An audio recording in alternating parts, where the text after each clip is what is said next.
Ya vieron qué fecha es hoy, ¿verdad? ¿O no saben todavía? Bueno, estamos en octubre, eso sí sabemos, maestro Rogelio Marín. Y que también hoy es 12. Exactamente. ¿Por qué Día de la Raza?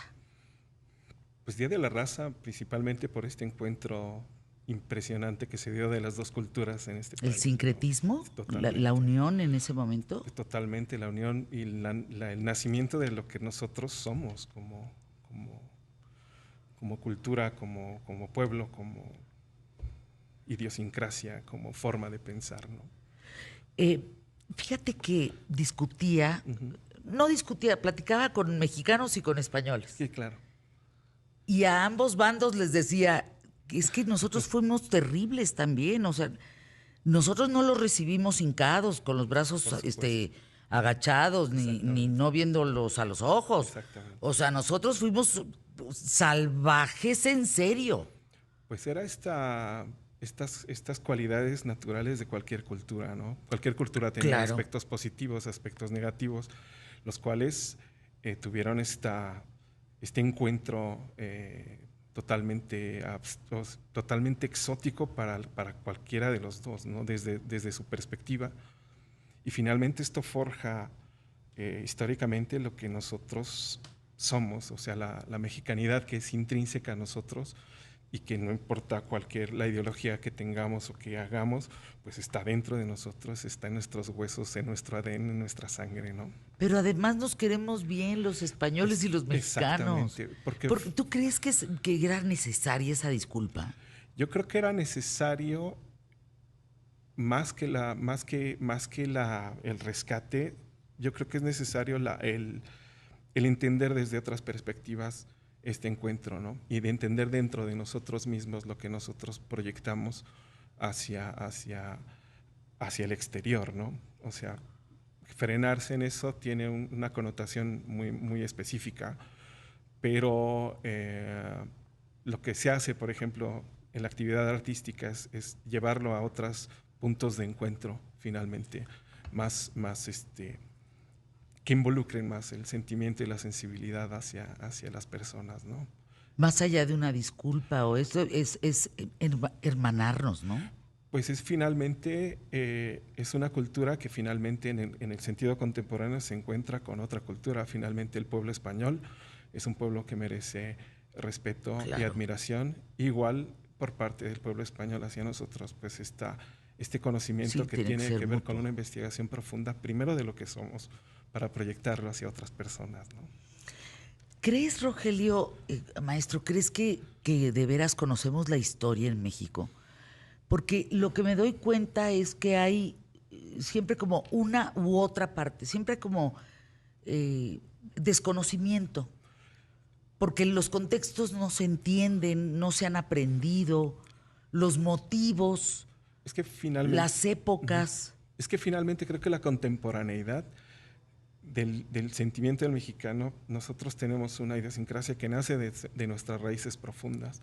O sea, el mexicano se siente mexicano por muchas cosas, pero principalmente por lo que siente.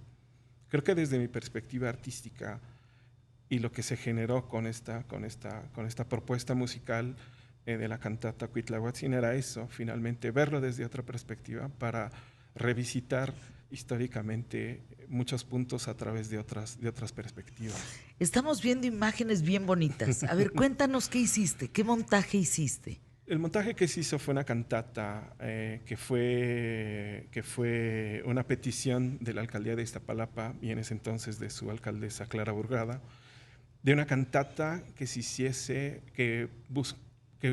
donde se buscara la reivindicación del personaje Cuitláhuac o Cuitlahuatzin. Se encomendó al libretista Samuel Maínez, que hizo la cantata, hizo el libreto de la cantata, se hizo una traducción enteramente al náhuatl, la pieza está cantada enteramente en náhuatl, donde participaron y se fueron involucrando personajes muy importantes en su actividad. La Camerata Metropolitana, dirigida por Humberto López, la Sociedad ¡Wow! Coral Cantosón, Leonardo Villeda, Danza Visual, que hizo la coreografía con la maestra Patricia Marín, Brisa Alonso, el vestuario, Carlos Arce, la iluminación, y se gestó esta cantata que habla del momento histórico del personaje del Tlatoani Cuitláhuac. ¿En cuánto tiempo aprenden a hablar en náhuatl? Náhuatl fue dificilísimo aprender ¿Verdad? la pronunciación. Yo tuve mi función dentro de danza visual, que hicimos la coreografía, y yo tuve la parte del coacheo vocal de la pronunciación del texto. Nos tomamos aproximadamente 2 años en dominar la pronunciación y la expresión. 2 años. 2 años, 2 años. ¿Dónde se coloca el náhuatl? ¿Ves que el francés se coloca en la Claro. garganta? Es algo ¿no? bien interesante. A ver, ¿dónde se Es coloca algo el muy náhuatl? interesante, porque nosotros decíamos, ¿cómo cantar en náhuatl? Que es un lenguaje exótico para nosotros, no lo hablamos, no lo dominamos. Y resulta que la posición del castellano, como lo hablamos nosotros, como lo hablamos los mexicanos, cuando cantamos en náhuatl la posición resulta muy natural. O sea, no es que tienes que ubicarle en una posición, sino simplemente emerge porque ya lo tenemos. Es lo que te decía un poco del DNA que tenemos, ya lo tenemos. La cosa es que no lo habíamos puesto en función, ¿no? Lo que sucedió con Pablo Arandái, nuestro protagonista, era eso. El compromiso era porque sentía el personaje, lo sentía dentro de él, y el aprendizaje, aunque difícil porque tomó mucho tiempo dominarlo. 2 años dominar. 2 años. Wow. Hay que mencionar que sucedieron muchas cosas en la cantata, porque la cantata finalmente nuestro héroe nunca vencido, que se habla de la noche en perspectivas de la noche triste por un lado, pero acá se reivindicó al personaje y se llama lo quisimos llamar la noche victoriosa del personaje. El personaje no fue vencido por los españoles o por los invasores, como se decía, sino fue por la viruela. La viruela es la que... Y de repente, cuando estamos gestando el proyecto, viene la pandemia. Entonces viene un momento de reflexión muy profunda con respecto a esta pandemia que hubo en esa época, con la pandemia que se dio. Y fue un momento de reflexión muy profundo con respecto a lo que sucedió en esa época. Y COVID. Exactamente. ¿Qué cosa? Fue esta de las convergencias que tienen este tipo de proyectos en cuanto a la sensibilidad que tenemos. La reflexión era muy profunda.